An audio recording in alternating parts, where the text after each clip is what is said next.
பருவநிலை மாறுது. பருவநிலை மாறும்போது பருவமழை, பெருமழை இது இல்ல. ஒரே ஒரு மழை தான் இருக்கு, புயல் மழை மட்டும்தான் நமக்கு இருக்கு. பருவமழை இப்ப அக்டோபர், நவம்பர், ஐப்பசி, கார்த்திகை மழை பொழியும் அப்படின்னா அது மழைக்காலம், கார்காலம் அப்படின்னா ஒரு பருவத்துக்கு பயிரிடுவது எல்லாம் முறையா நடக்குது.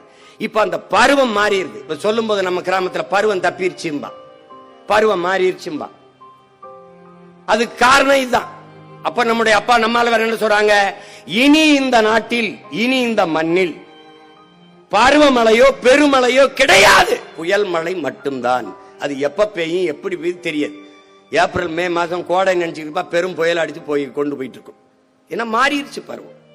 அதற்கு காரணம் இந்த பருவநிலை மாற்றத்திற்கு காரணம் புவி வெப்பமாகுது. வெப்பமாகும் போது நீ பாத்தீங்கன்னா அடுப்புல இப்ப பானையை வச்சு உலை வைக்கிறதுன்னு சொல்றோம். தண்ணியை அதுல ஊத்தி கீழே நெருப்பை எரிக்கும் போது இந்த உலை பொங்குது. வெப்பம் தாங்காம, சூடு தாங்காம என்ன செய்யுது, உலை பொங்கி அப்படி பொங்கி கொட்டுது. அப்படி பூமியின் வெப்பம் தாங்காம கடல் பொங்கி கொட்டும். அது எப்படி பொங்கி வழியுதோ அப்படி கடல் பொங்கி வழிஞ்சால் என்ன ஆகும்னு நீ கொஞ்சம் கற்பனை செஞ்சு பாத்துக்க. அப்ப என்னென்ன ஆபத்துங்கிற, என்ன உயிரினம் உள்ள வாழும், எந்த உயிரினம் உள்ளே வாழும்.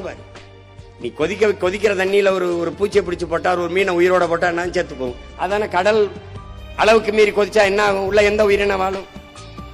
மனித உணவு தேவையில் 33 விழுக்காடை கடல் உணவு தான் நிறைவு செய்துங்கிறான்.